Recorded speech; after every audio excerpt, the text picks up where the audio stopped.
الہدا میں قرآن کی تعلیم حاصل کرتے ہوئے میری کوشش تھی کہ میں بالکل ویسی اسٹوڈنٹ بن کے دکھاؤں جیسے میں اسکول یا کالج میں تھی، یعنی کہ بیک بینچر، وقت پہ اسائنمنٹ نہ کرنے والی، ہوم ورک کبھی بھی مکمل نہ کرنے والی، اور ٹیسٹ سے پچھلی رات پڑھنے والی۔ اور ہاں، میری سب سے بڑی خوبی ماشاء اللہ بہت چھٹیاں کرنے والی۔ میں ساری زندگی ایک بہت بری اسٹوڈنٹ رہی ہوں۔ مجھ سے باقاعدگی سے صبح اٹھ کے کہیں جانے والے کام نہیں ہوتے، اس لیے میں ہمیشہ اپنا کام کرتی ہوں جہاں میں اپنی مرضی سے جاؤں۔ کسی شے کو مسلسل کرنا مجھے بور کرتا ہے، اس لیے میرے لیے عادتیں بنانا اور ان پر پختہ طور پر عمل کرنا بہت مشکل رہا۔ ہاں، تو میں کہہ رہی تھی کہ الہدا میں میں ایسی ہی اسٹوڈنٹ تھی۔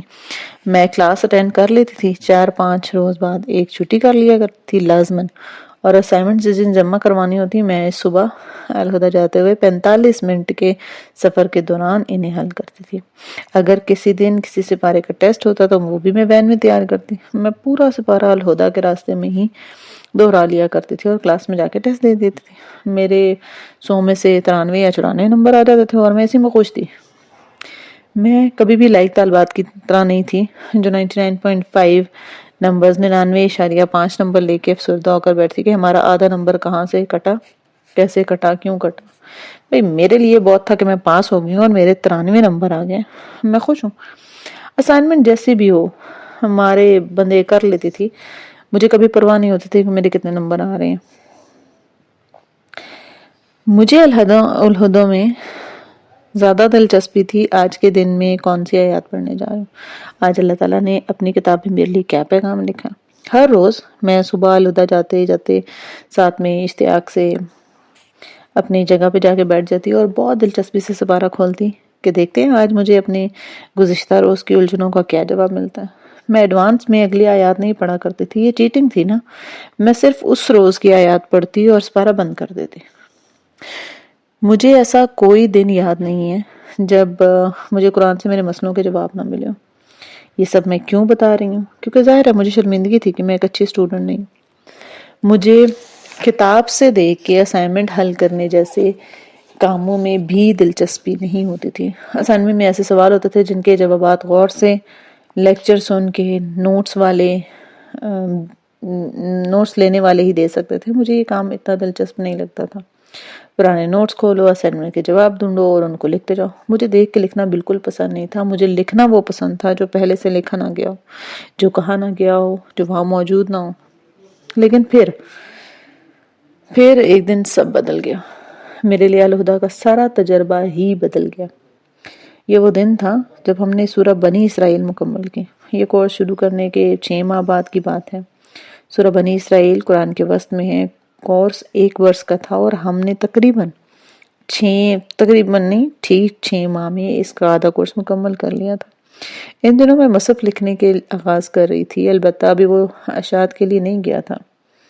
مصحف کی ہیروئن کا نام میں نے محمل رکھا تھا کیونکہ ہماری کلاس میں ایک لڑکی تھی محمل۔ وہ ایرانی تھی، اس کے بال سنہری تھے اور وہ اونچی پونی باندھی تھی، لیکن اس کی آنکھیں بھی شہد کی طرح تھی۔ وہ شادی شدہ تھی اور اس کی بیٹی بھی ہمارے اس کورس کے دوران ہی پیدا ہوئی تھی۔ اس کے علاوہ میں اس لڑکی کے بارے میں کچھ نہیں جانتی تھی۔ اس کی زندگی میں کیا چل رہا ہے مجھے علم نہیں تھا۔ مجھے بس اس کا نام اچھا لگا سو میں نے اس کا نام لے لیا۔ ایسے میں ہمارے کورس میں ایک باجی تھی جو کافی دراز قد تھی اور ان کی آنکھیں بھی سنہری تھیں۔ ان کو ذہن میں رکھتے ہوئے میں نے فرشتے کا کیریکٹر لکھا تھا۔ مصحف ان میں سے کسی کی بھی کہانی نہیں ہے، بس کرداروں کے لیے انسپریشن میں نے ان 2 لڑکیوں سے لی تھی۔ یہ مصحف کی پہلی قسط شائع ہونے سے 2 ماہ قبل کا واقعہ ہے۔ جب ہم سورہ بنی اسرائیل مکمل کر لی ہم لوگوں نے، تو ہماری کورس انچارج نے ہمیں ایک اسائنمنٹ دی۔ اسائنمنٹ 6 ماہ تک کی تھی، تمام اسائنمنٹوں سے بالکل مختلف۔ کورس انچارج نے کہا کہ آپ نے اس سورہ کی تمام آیات پہ تدبر لکھ کے لانا ہے، اور جو تشریح یا تدبر آپ لکھیں گے وہ کسی تفسیر کی کتاب سے مستعار لی گئی تفسیر میں سے نہیں ہونا چاہیے، وہ کسی کی کاپی نہیں ہونی چاہیے، وہ آپ کو اپنی سمجھ کے لکھنی ہوں گی۔ اور ان دنوں میں اس گلٹ کا شکار تھی کہ میں ایک اچھی اسٹوڈنٹ نہیں ہوں، جو کہ میں واقعی نہیں ہوں۔ اس روز جب کورس انچارج نے اسائنمنٹ اناؤنس کی تو میں نے سوچا یہ ایک اسائنمنٹ ہے جو میں لکھ سکتی ہوں، یہ ایک اسائنمنٹ ہے جو میں لکھوں گی۔ میں نے نیا پوائنٹر لیا، کاغذوں کا ایک نیا دستہ لیا۔ میں پوائنٹر کبھی بھی پورا استعمال نہیں کرتی تھی، جب وہ چند صفحے لکھ لے تو اس کی نوک ویسی نہیں رہتی جیسے پہلے دن ہوتی تھی، سو میں نیا پوائنٹر لے لیتی تھی۔ یوں نیا پوائنٹر اور تازہ مہک والے کاغذ لیے میں گھر آ گئی۔ مغرب کے بعد سپارہ لے کر بیٹھ گئی۔ میں نے بڑی خوش قسمتی سے اسائنمنٹ بنائی، ایک ایک آیت کو سیاہ مارکر سے لکھ کے نیچے نیلے پوائنٹر سے اس کا تدبر لکھا۔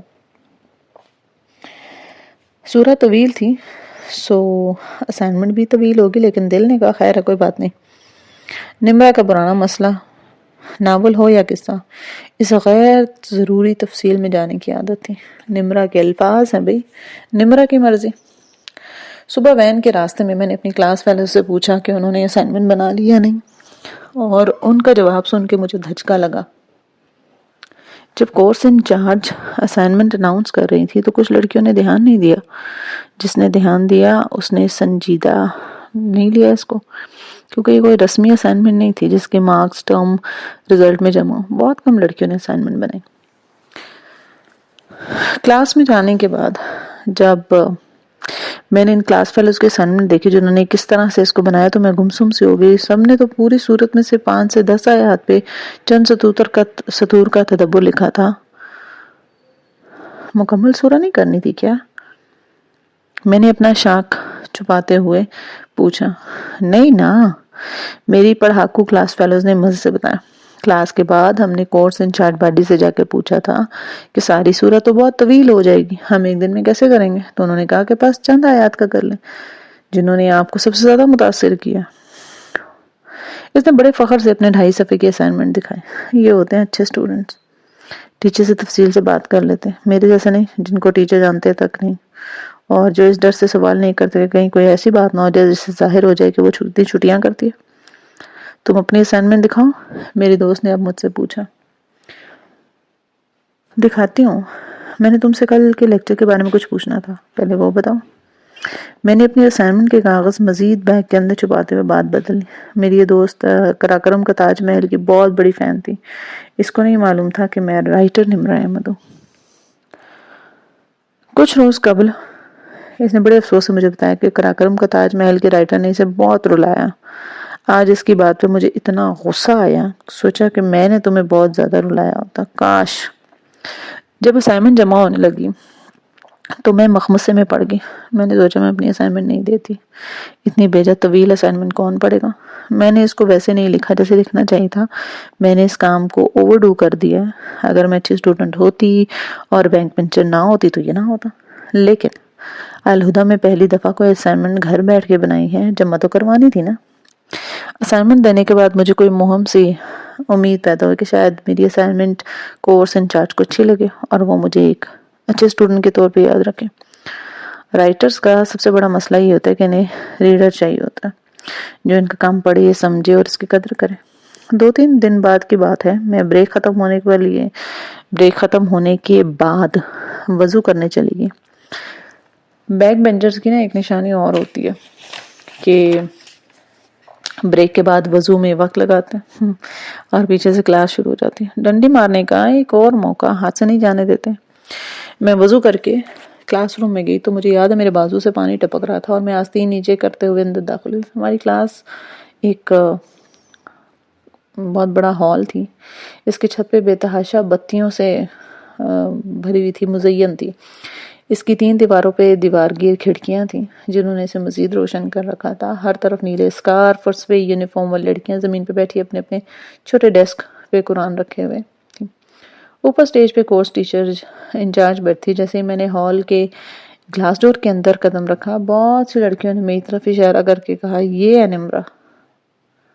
میں وہیں ٹھہر گئی۔ میری نظریں فوراً کورس انچارج کی طرف اٹھی جن کو لڑکیاں یہ معلومات فراہم کرتے۔ دماغ تیزی سے کام کرنے لگا۔ میرے جیسے اسٹوڈنٹ ایسے موقع پہ فوراً یاد کرتے کہ انہوں نے آخری غلط کام کون سا کیا تھا۔ سوچو نمرہ، ان کو کیا بات معلوم ہے؟ یہ کہ میں نے لائبریری کارڈ گم ہونے کے باوجود کتاب ایشو کروائی، یا یہ کہ میں نے فلاں ٹیسٹ میں چھٹی کی تھی، یا او نو شاید انہیں معلوم ہو گیا کہ حدیث کی کلاس میں چٹ بھیج کے پوچھنے والا باغیانہ سوال میں نے کیا تھا۔ کورس انچارج نے مسکرا کر مجھے اپنی سیٹ پہ جانے کا اشارہ کیا۔ میں آستین نیچے کر کے اپنے ڈیسک تک آئی اور کارپٹ پہ بیٹھ گئی۔ کورس انچارج باجی نے میری طرف دیکھ کے مائک میں پوچھا، آپ ہیں نمرہ نیازی؟ کلاس میں کافی حد تک خاموشی تھی۔ میں نے سر ہلا کر کہا، جی میں ہوں۔ سلمہ باجی نے پوچھا، یہ اسائنمنٹ آپ کی ہے؟ ساتھی کاغذات کا پلندہ۔ اوہ، میرا تنفس بحال ہوا۔ میرے آنے سے پہلے یقیناً اسائنمنٹ کا تذکرہ چھڑ چکا تھا۔ میں نے اس بات میں جواب دیا، سر ہلایا اس بات میں جواب دے کے مجھے بہت اسائنمنٹس موصول ہیں، لیکن کوئی اسائنمنٹ ایسی نہیں تھی، اس جیسی نہیں تھی۔ وہ مائک میں ایک کلاس کو مخاطب کر کے کہنے لگے، میں آپ کے سامنے اس اسائنمنٹ کا ایک ایک صفحہ الگ کرتی جاؤں گی، آپ نے صرف صفحات گننے۔ کورس انچارج سلمہ باجی کا مطلب تھا کہ باقی کلاس صفحات گن گن کے خود کو شرمندہ ہونے کا موقع دے، اور پھر سلمہ باجی نے ایک ایک صفحہ پلٹنا شروع کیا۔ وہ مائک پہ اور کلاس میں اونچی آواز میں گنتی جا رہی تھیں، 1 2 3، پورے 25 صفحات کے اسائنمنٹ، 25 A4 سائز کے صفحات، بنا لائن خالی چھوڑے۔ 25ویں صفحے تک پہنچ کے میرا خون سیروں بڑھ چکا تھا، اور باجی بہت خوش تھی۔ انہوں نے میری بہت تعریفی کی، جو یہاں بتاتے ہوئے ظاہر ہے مجھے شرمندگی محسوس ہو رہی ہے۔ خیر، کوئی شرمندگی محسوس نہیں ہوگی، میں بتا ہی دیتی ہوں۔ انہوں نے کہا کہ اس بچی کو بائی فیس میں نہیں جانتی تھی، لیکن اس کا نام مجھے یاد رہے گا، کیونکہ میں صرف 2 طرح کے اسٹوڈنٹس کے نام یاد رکھتی ہوں، جنہوں نے کچھ بہت اچھا کیا یا جنہوں نے بہت کچھ برا کیا۔ اس نے جو بھی لکھا ہے خود سے لکھا ہے، کسی کتاب سے نقل نہیں کی، کسی اور کے الفاظ نہیں، یہ بالکل وہی تدبر ہے جو میں چاہتی تھی آپ لوگوں لکھنا سیکھیں، اور اس طرح قرآن پہ غور و فکر کرنا سیکھیں۔ مجھ سے لوگ پوچھتے ہیں کہ میں قرآن پہ غور و فکر کے تدبر لکھ لیتی ہوں۔ مجھے یہ چیز سلمہ باجی نے سکھائی تھی۔ ان کا تدبر بہت اعلیٰ درجے کا تھا۔ وہ شہد کی مکھی والا تدبر جو میں نے نمل میں لکھا تھا، وہ ان سے ایک علمی گفتگو کے دوران مجھے سمجھ میں آیا تھا۔ میری کتابوں میں لکھی ہوئی بہت ساری باتیں سلمہ باجی کے بیان کردہ تدبر سے سیکھی گئی، ایک سلمہ باجی اور ایک ڈاکٹر ادریس زبیر۔ ان دونوں میں سے میں نے ڈاکٹر فرحت ہاشمی کے بعد بہت کچھ سیکھا، عمل کیا ہے یا نہیں کیا، لیکن سیکھا ضرور ہے۔ اس دن جب اسائنمنٹ واپس ملی تو میں نے دیکھا کہ ایک ایک آیت کے تدبر پہ سلمہ باجی کے سرخ پین سے دعائیں لکھی تھیں، اللہ آپ کو آپ کے علم میں عمل میں برکت دے۔ اس دعا کو سلمہ باجی نے بار بار لکھا تھا۔ اس دن میں نے سوچا تھا کہ میں اب ہر سورہ پہ تدبر لکھا کروں گی، لیکن میں نہیں لکھ پائی، سوائے اپنے ناولز میں تھوڑا بہت تدبر شامل کرنے کی یا کبھی فیس بک انسٹاگرام پہ پوسٹ کرنے کی۔ میں اس طرح تدبر نہیں لکھ سکتی جس طرح میں لکھنا چاہتی تھی۔ میں ہر دفعہ آغاز کر کے چھوڑ دیا کرتی تھی، مجھ سے روٹین میں کرنے والے کام جو نہیں ہوتے تھے۔ میں یہ واقعہ آپ کو کیوں سنا رہی ہوں؟ کیونکہ یہ پہلی اور آخری اسائنمنٹ تھی جو میں نے دل سے بنائی تھی، اور اگلے دن میں واپس اپنے روٹین پہ آ گئی تھی۔ میں چھٹیاں کرنے لگی، میں وہی اسٹوڈنٹ بن گئی جو میں ہمیشہ سے تھی۔ میرے لیے عادتیں بنانا سب سے مشکل کام ہے۔ اس واقعے نے مجھے الہدا میں مشہور اور معروف کر دیا تھا۔ بطور رائٹر مجھے 1-2 لوگ جانتے تھے، مگر اب بہت سارے لوگ جاننے لگے تھے، جن میں میری وہ کلاس فیلو افق ارسلان کی فین بھی تھی۔ میرے نمرہ احمد ہونے کا علم ہونے کے بعد اس نے ایک دن تک مجھ سے بات نہیں کی۔ دوسرے دن اس نے مجھ پہ شدید غصہ کیا۔ ہر پیریڈ کے بعد غصے سے مجھے گھور کے بتاتی رہی کہ میں نے اس کو نہ صرف اللہ بلکہ اپنے رائٹر ہونے کا بھی نہیں بتایا۔ بڑی مشکل سے وہ راضی ہوئی۔ الہدا کا کورس ختم ہو گیا، اور اس کے بعد زندگی میں قرآن کا سلسلہ اسی طرح سے برقرار نہ رہا۔ سلمہ باجی کہا کرتی تھیں کہ اس کتاب کو آپ نے چھوڑنا نہیں ہے۔ میں جو بھی کر لیتی وہ پہلے جیسی نہیں تھی۔ کہاں ہر روز کے 6-7 گھنٹے صرف قرآن پڑھنا اور اس کے بارے میں سیکھنا، اور کہاں روز صرف آدھا سپارہ پڑھنا، اور بعض دفعہ کہیں دن تک کچھ نہ پڑھنا۔ یہ دونوں چیزیں کبھی برابر نہیں ہو سکتی نا۔ خیر، پھر میں نے ایک کام کرنا شروع کیا۔ جب میرے ایمان کی حالت بہت ہی دگرگوں ہو جاتی ہے، اور یاد رکھیے کہ ایمان کی حالت بدلتی ہے، تو میں الہدا واپس چلی جاتی تھی، صرف ایک دن کے لیے۔ الہدا ہمیشہ مجھے سکون دیتا تھا۔ اس کے در و دیوار، اس کے اونچے سفید ستون، اس میں گونجتی تلاوت کی آوازیں، سب مجھے سکون دیتی تھی۔ وہاں جگہ جگہ حدیث اور آیات کے پوسٹر لگے ہوتے، میں کسی گلاس ونڈو سے جھانکتے ہوئے اندر ہال میں سر جھکائے بیٹھی لڑکیوں کو قرآن پڑھتے دیکھتی تو مجھے سکون ملتا۔ وہاں کام کرنے والی کچھ لڑکیوں سے دوستی ہو گئی تھی، میں الہدا جاتی، گھومتی پھرتی، یادیں تازہ کرتی، جب واپس آتی تو میرا ایمان ریفریش ہو چکا ہوتا تھا۔ ایسے ہی ایک دن میں ایڈمنسٹریشن کے آفس میں بیٹھی تھی اور میرے سامنے میری ایک بہت اچھی دوست بیٹھی تھی۔ عمر میں مجھ سے 4-5 سال بڑی تھی، لیکن اس لڑکی نے ہر دفعہ کچھ نیا سیکھا تھا۔ میں نے اس لڑکی سے ہر دفعہ کچھ نیا سیکھا تھا۔ ہم روز قرآن پاک پڑھنے کی روٹین بنانے کی بات کرتے اور میں اسے بتانے لگی کہ کیسے میری روٹین نہیں بن پا رہی۔ اس نے برائے بات مجھے بتایا کہ اس کی ایک جاننے والی لڑکی ہے جس نے شادی کے بعد قرآن حفظ کرنا شروع کیا تھا، خود سے، بنا کسی استاد کے۔ اس کے 2-3 بچے بھی ہوئے اور اس نے قرآن حفظ کر لیا اور اب وہ 5 سپارے ہر روز سناتی۔ 5 سپارے؟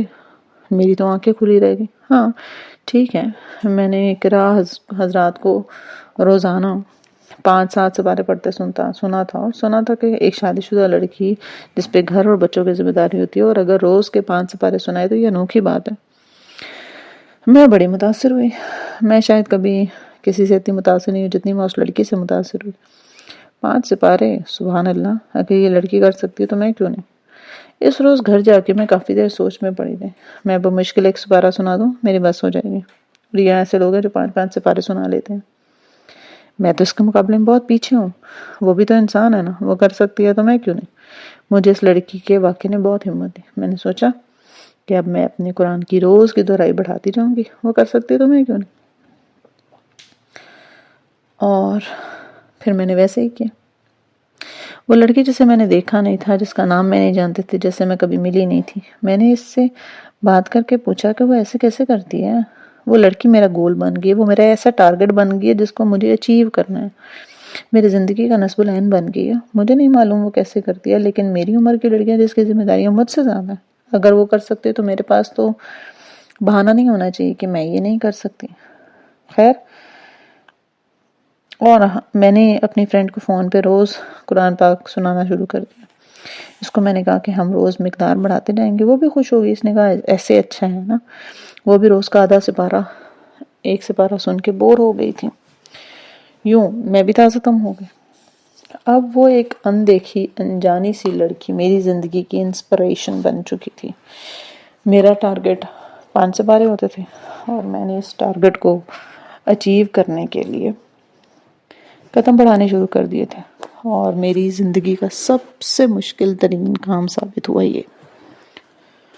میں نے 1 سے 1.25 پارہ کر دیا، 1.25 سے 1.5 کر دیا، اور جب میں ہر روز 1.5 سپارہ سنانے لگی تو مجھے پیچھے سے بھولنے لگا۔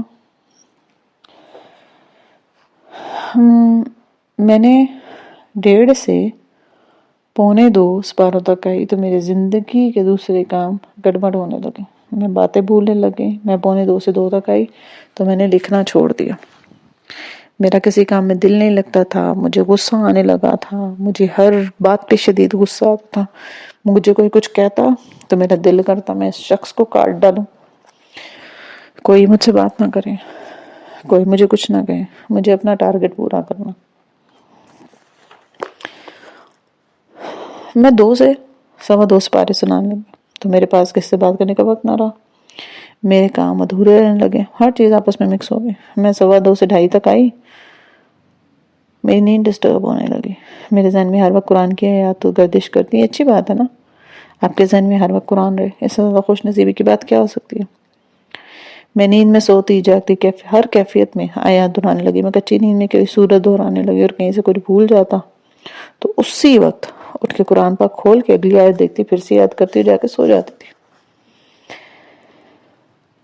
میں ایک روز کے سنائے ہوئے 2.5 سپارے اگلے دن دوبارہ سنا دیتی اور تب بھی اس میں غلطیاں ہوتی۔ مجھے ہر روز وہ آیات جو اچھے سے یاد ہوتی ہیں کبھی اچانک بھولنے لگی تھی۔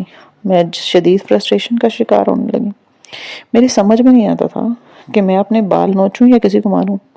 میں اتنی محنت کری ہوں، میں بار بار آیات یاد کر رہی ہوں، ہر کچھ دن بعد جب ان کی باری آتی تو پھر وہی بھول جاتی یا کوئی نئی غلطی ہو جاتی۔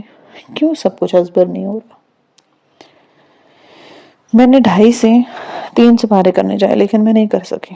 میری کمر میں درد شروع ہو گیا، میرے سر میں درد رہنے لگا، مجھے شدید غصہ آنے لگا اور ایک ناکامی کا احساس کہ میں اپنے گول سے بہت پیچھے ہوں۔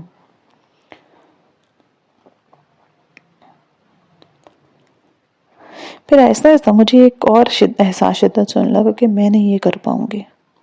میں ساری زندگی کے کام ترک بھی کر دوں نا تو بھی میں نہیں کر پاؤں گی. میرا اتنا اچھا ذہن ہی نہیں ہے. میں کبھی اس لڑکی کی طرح 5 سپارے نہیں پڑھ پاؤں گی. اس خیال کی وجہ سے میں مزید محنت کرنے لگی.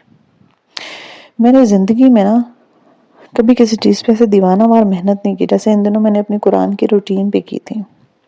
اور پھر 2 ماہ کی شدید محنت کے بعد کیا میں 5 سپاروں تک پہنچ گئی؟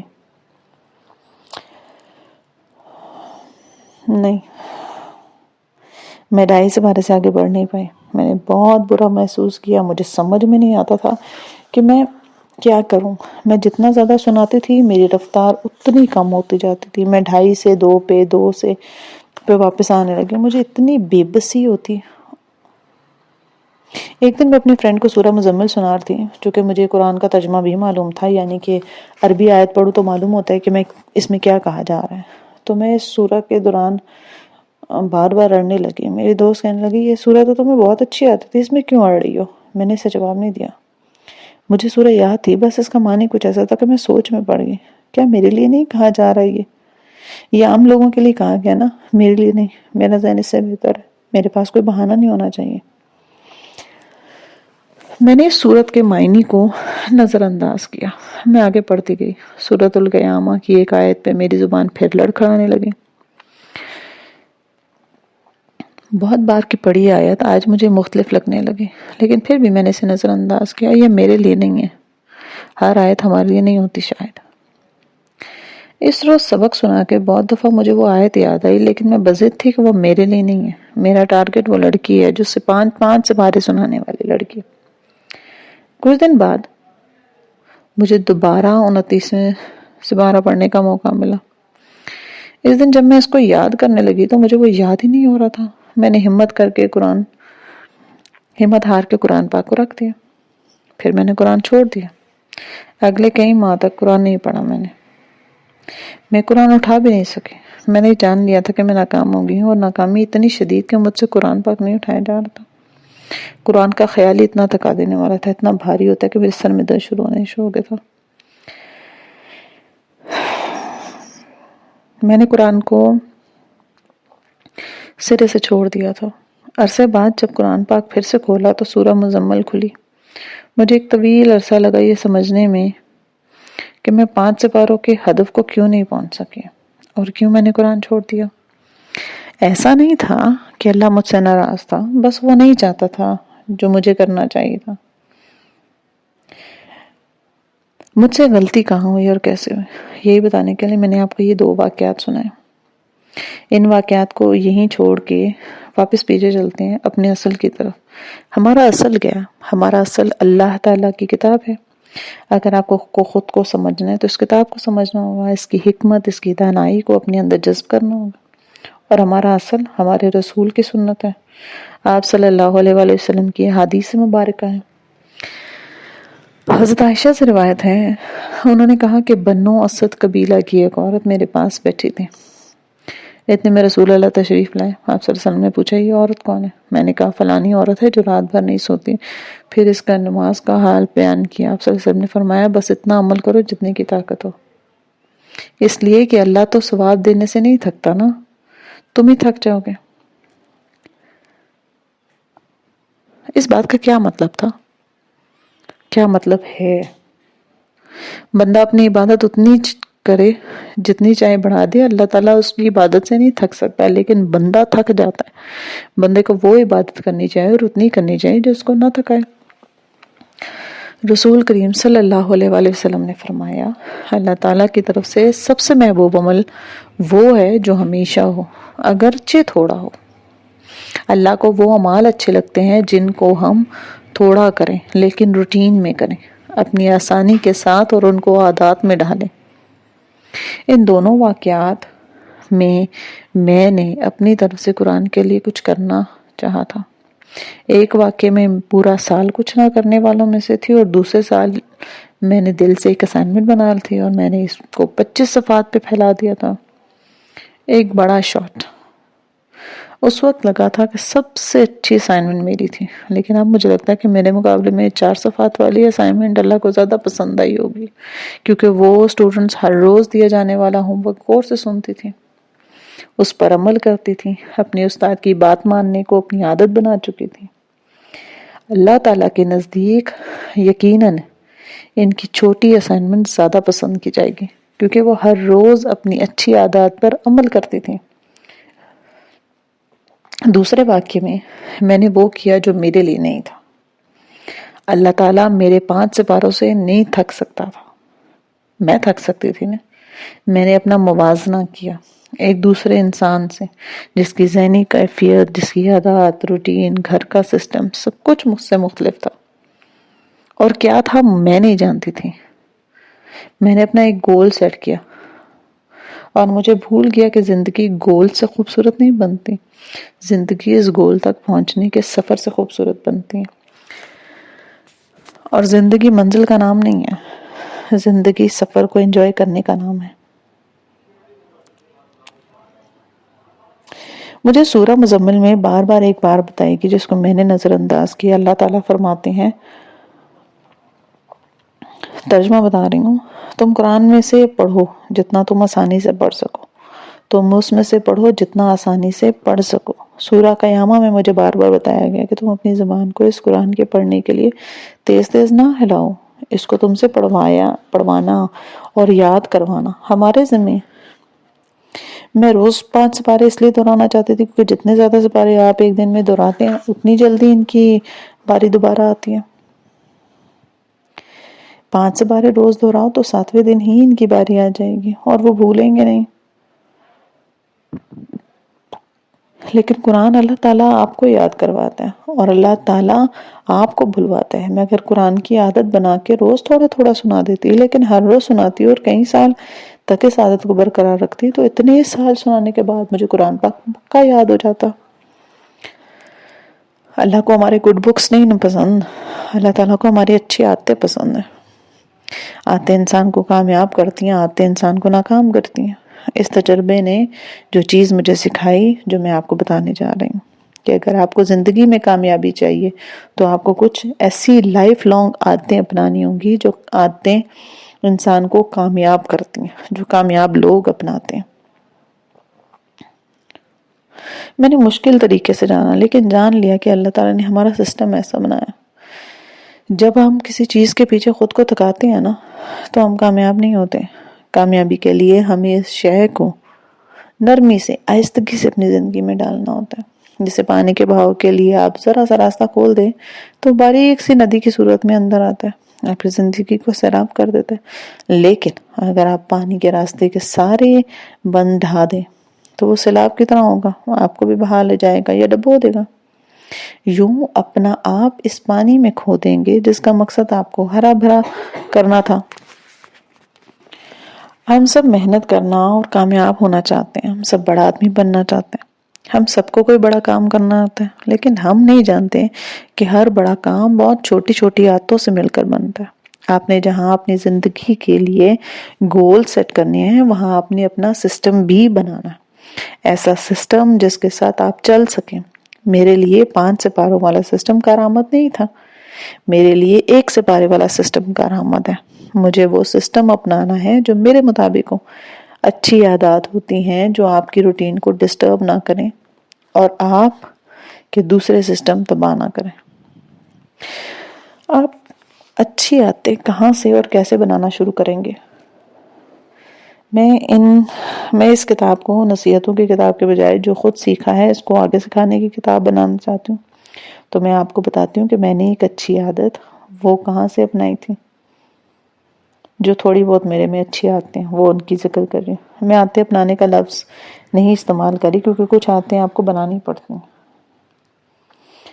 میں نے اچھی عادتوں کی ابتدا اپنے بیڈ سے کی، جی ہاں، اپنے بیڈ سے۔ ایک دن میں نے ایک اسپیکر کی ویڈیو دیکھی جس میں ایک نے بڑی عجیب بات کی، اگر تم دنیا کو بدلنا چاہتے ہو تو صبح اٹھ کر اپنا بیڈ بناؤ، یعنی بستر جوڑا کرو۔ ہے نا عجیب بات؟ لیکن اس کی ایک عجیب بات، آج کے انسانوں کی کامیابی کا ایک بہت بڑا راز چھپا ہے۔ چاہے آپ گھر سے کام میں کرتے ہوں یا ہر صبح آپ آفس یا کسی تعلیمی ادارے میں جاتے، تو صبح اٹھتے ہی اپنا بیڈ بناتا کیوں ضروری ہے؟ میں نے جب سے اپنا بیڈ بنانا شروع کیا نا کسی مذہبی فریضے کی طرح، تو مجھے احساس ہوا کہ یہ چیز میری سستی دور کر رہا ہے۔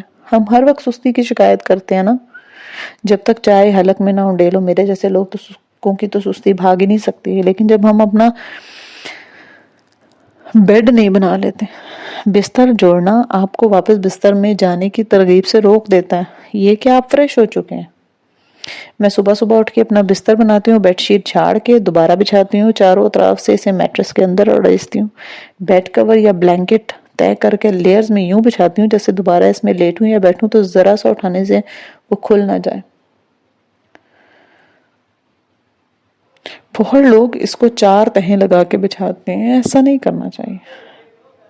پھر میں اپنے تکیے جھاڑ کے سیٹ کرتی ہوں، تکیے کے کھلے منہ کا رخ ایسا ہونا چاہیے کہ کمرے میں داخل ہوتے وقت وہ نظر نہ آئے۔ پھر میں کشن سیٹ کرتی ہوں، سیاہ سفید گولڈن کشن، مجھے بیڈ پہ کشن رکھنا پسند ہے۔ پھر میں سائڈ ٹیبل سے رات کے مگ اور پانی کی بوٹلز وغیرہ اٹھالتی ہوں، اور اب میرا بیڈ بن چکا ہوتا ہے، اور یہ نفیس بنا ہوا بیڈ مجھے دوبارہ اپنے اندر جانے سے روکتا ہے، خود پہ جبر کر کے۔ لیکن میرے دن کا آغاز ہوتا ہے، اب میرے پاس کوئی اور آپشن نہیں ہے سوائے اس کے کہ میں کام کر کے اپنی مخصوص جگہ پہ چلی جاؤں۔ بیڈ اٹھتے ہی جوڑ دینا کیوں ضروری ہے؟ کیونکہ بیڈ آپ کو سست کرتا ہے، بیڈ آپ کو جذباتی کرتا ہے۔ لیٹے رہنے والے لوگ کبھی کامیاب نہیں ہوتے، آپ کا ایٹیٹیوڈ آپ کو کامیاب بناتا ہے۔ ہر دن ایک نیا دن ہے، ہر دن آپ کے پاس موقع ہے اپنی زندگی بدلنے کا، یا ویسے ہی کاؤچ کے آلو بنے رہنے کا۔ اس لیے کچھ بنیادی عادتیں ہیں جو ہمیں ڈالنی ہوں گی، جو ہماری زندگی میں ہماری ذہنی صحت کو کامیابی کی طرف گامزن کرتے ہیں۔ صبح اپنا بستر بنانا ایک عادت ہے جو اگر آپ کے اندر نہیں ہے تو حد سے اسے بنا لیں۔ دوسری عادت کیا ہے جو آپ کو ذہنی سکون کے لیے بنانی چاہیے؟ شاید آپ کو سن کر عجیب لگے، لیکن آپ کو علم ہوگا یہ کتنا ضروری ہے۔ وہ ہے آپ کی صبح اور رات کی سکن کیئر روٹین۔ سکن کیئر روٹین کے چند سٹیپس ہوتے ہیں جن میں سے کچھ ہر روز، کچھ ہفتے میں 2 دفعہ، کچھ مہینے میں 1 مرتبہ کرنے ہوتے ہیں، جس سے آپ کی جلد، آپ کے جسم کا ایک بہت اہم عضو ہے۔ بہترین سکن کیئر روٹین میرے رائے میں کورین سکن کیئر روٹین ہے۔ آپ کورین ڈراماز دیکھتے ہیں، آپ نے دیکھا ہوگا کہ ان کے چہرے جو ہیں وہ بڑے ملائم، بڑے چکنے چکنے ہوتے ہیں۔ کورین اس بات پر دھیان دیتے ہیں کہ وہ میک اپ کے نیچے کیا لگا رہے ہیں، چاہے آپ مرد ہیں چاہے آپ عورت ہیں، آپ کو خود کو اتنا وقت دینا چاہیے کہ آپ اپنی سکن کیئر روٹین بنا سکیں۔ میں نہیں کہتی کہ آپ لمبے لمبے عمل کریں، لیکن صرف 3 سے 4 سٹیپس ہر صبح ہر رات کیے جا سکتے ہیں۔ رات سونے سے پہلے کلینزر سے فیس واش کرنا، ٹھیک ہے، پھر نرمی سے ٹونر لگانا، کوئی اچھا سا فیس سیرم لگانا، اس کے اوپر نائٹ کریم لگانا، دن ہے تو ڈے کریم یا سن بلاک لگانا۔ ایک آخری سٹیپ جو میں بہت شوق سے کرتی ہوں وہ ہے ایسنشل آئل کا استعمال۔ یہ خوبصورت سا فیس آئل ہوتا ہے، چہرے کی جلد کے لیے بہت اچھا ہوتا ہے۔ 2-3 قطرے ہاتھوں پہ رگڑ کر لگائیں، تب تبانے والے انداز میں۔ آئل تمام سٹیپس کے آخر میں آتا ہے۔ اس کے بعد میں جو چھوٹی چھوٹی چیزیں کرتی ہوں وہ ہے میری بیڈ سائڈ کی ٹیبل پہ ایک خوشبودار کینڈل لازمی پڑی ہوتی ہے۔ کوئی ایک کتاب میری سائڈ ٹیبل پہ موجود ہوتی ہے جس میں لگا بک مارک ہر روز چند صفحے آگے سفر کرتا ہے، لیکن کم از کم وہ سفر تو کرتا ہے نا۔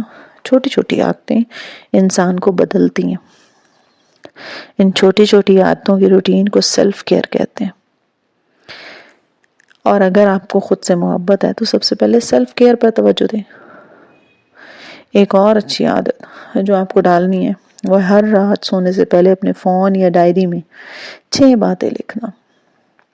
3 ایسی چیزیں جو اگلے دن آپ نے اپنی ذاتی زندگی کے لحاظ سے لازمن کرنی ہے، جیسے الماری درست کرنا، کسی کو کال کرنا یا عادت کرنا، اور 3 ایسی چیزیں جو آپ نے اگلے دن پروفیشنل زندگی کے لحاظ سے کرنی ہے۔ اگر آپ گھر پہ رہتے ہیں تو آپ کا پروفیشن تو کوئی نہیں ہے، تو آپ اپنی 6 چیزوں کو ذاتی زندگی سے متعلق رکھیں۔ یہ 6 چیزیں اگلے صبح اٹھتے ہی آپ نے دوبارہ سے دیکھنی ہے اور پھر سارا دن اس کو مکمل کرنے کی کوشش کرنی ہے۔ یہ 6 کی 6 چیزیں آپ کر ڈالیں، ہو سکتا ہے آپ ان کو نہ کر سکیں، رزلٹ اہم نہیں ہے، کوشش اہم ہے۔ آپ نے ان چیزوں کو اپنے ذہن میں رکھنا ہے، اپنے اسکیجول کو ادھر ادھر کرنا اہم ہے۔ انسان جو ہے نا 7 سال کی عمر تک جس وجہ سے سیکھتا ہے وہ ہے ہپنوسس، جو اس کے ارد گرد کا معاشرہ اس کے ذہن میں ڈال رہا ہوتا ہے وہ اس کو ابزارب کرتا ہے، اس کو جذب کرتا ہے۔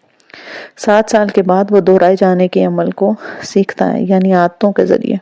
چیزوں کو بار بار کرنے سے ہم اس کتاب میں کامیابی اور سیلف گروتھ کی جتنی باتیں پڑھتے آ رہے ہیں، چاہے وہ سکن کیئر ہو، وزن کم کرنا ہو، ان میں سب میں ایک چیز مشترکہ ہے، نہیں عادتیں اپنانا۔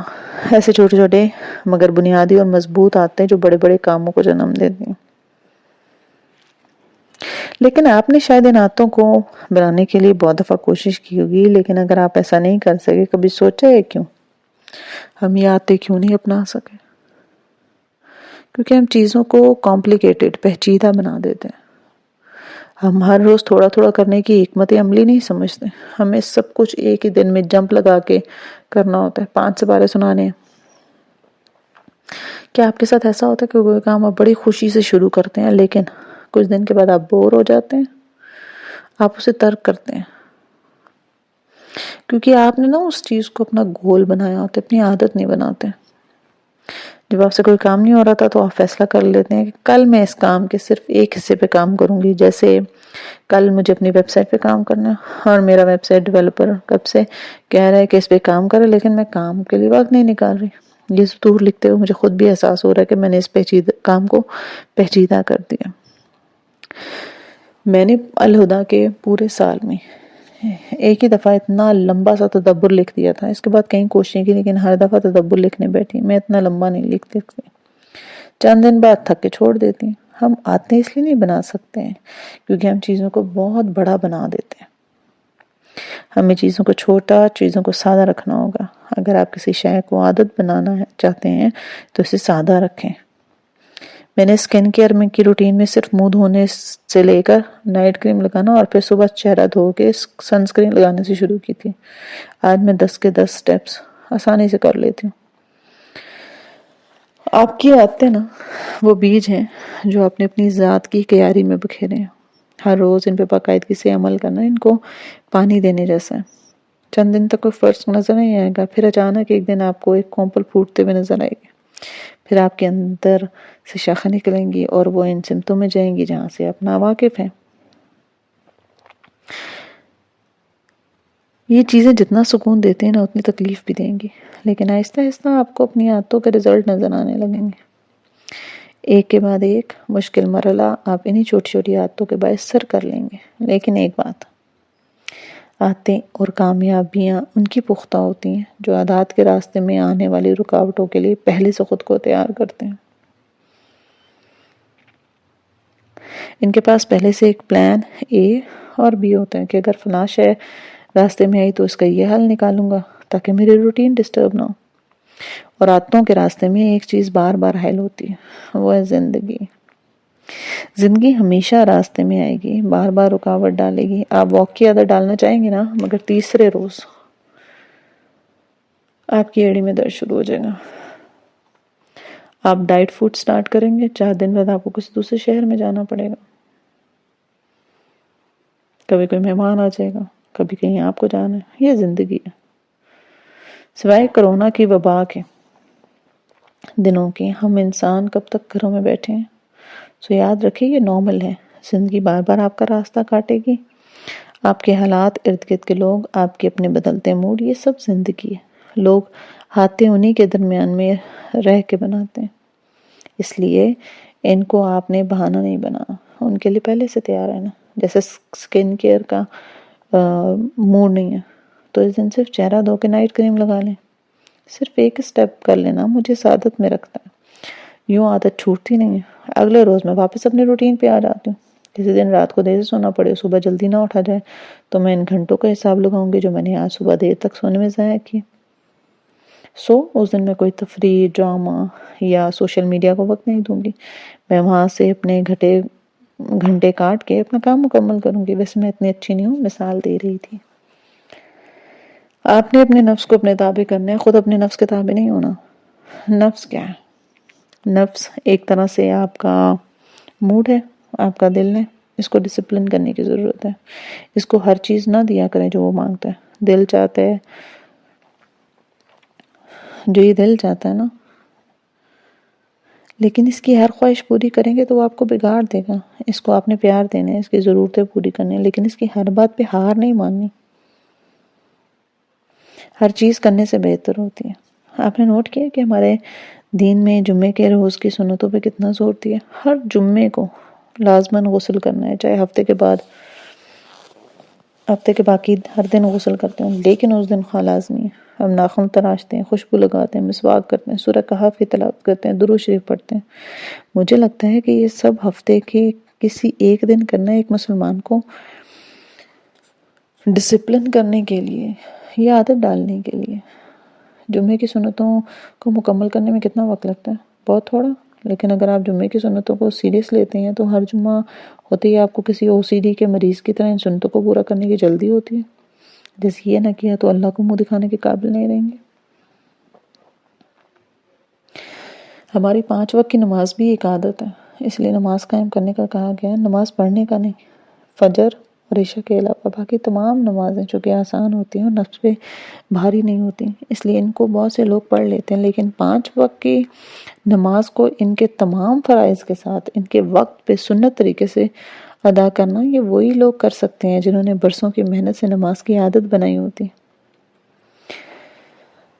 آج آپ کے لیے کرنے کا کام یہ ہے کہ آپ نے اپنا چہرہ دھو کر نائٹ کریم لگا کے سونا ہے. اگر نائٹ کریم نہیں ہے تو کوئی بھی موئسچرائزر یا کریم لگا لیں, لوشن ہی لگا لیں. دوسرا, صبح اٹھ کر آپ نے فریش ہونے کے ساتھ اپنا بیڈ ڈھونڈنا. آج کے دن آپ کو اس عمل سے کوئی فائدہ نہیں ہوگا, نہ آپ کی زندگی میں کوئی تبدیلی رونما ہوگی, لیکن آپ نے اس کو کرتے رہنا ہے کیونکہ یہ عمل بیج ہے اور اس کی عادت پانی. آج کے سوالات. نمبر 1, آپ اپنی کس بری عادت سے آپ تنگ ہیں؟ نمبر 2, اپنی بری عادت ترک کرنے کے لیے آپ نے اب تک کیا کوشش کی ہے؟ نمبر 3, آپ کے خیال میں آپ کی اپنی بری عادت اب تک کیوں نہیں چھوڑ سکے؟ نمبر 4, اس بری عادت سے آپ کی زندگی کو کس طرح سے نقصان پہنچ رہا ہے؟ نمبر 5, گزشتہ 5 برس میں آپ کی عادات کس حد تک بدلی ہیں؟ کیا آپ اپنے 5 برس پرانے وجود سے بہتر ہیں یا اس جیسے ہی ہیں؟ نمبر 6, وہ کون سی بری عادت ہے جو گزشتہ 5 برس میں آپ نے ترک کی ہے؟ یاد کر کے کم از کم ایک عادت کے بارے میں لکھیں.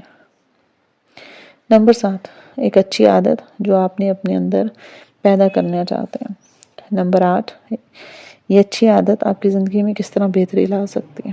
نمبر 9, اسی اچھی عادت کے نہ ہونے سے آپ کو کس طرح کا نقصان ہو رہا ہے. نمبر 10,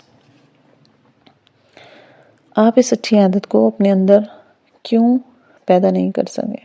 کیا چیز اس کے راستے میں رکاوٹ بن رہی ہے؟ نمبر 11, کسی ایسی اچھی عادت یا اچھی تبدیلی کے بارے میں لکھیں جو گزشتہ 5 برسوں کے دوران آپ کے اندر پیدا ہوئی ہے.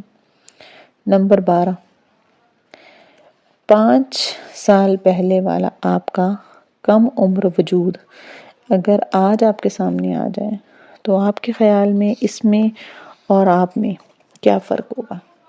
ظاہری اور باطنی دونوں لحاظ سے تفصیلاً لکھیں. ملتے ہیں نیکسٹ ایپیسوڈ میں, تب تک اپنا خیال رکھیے. اللہ حافظ.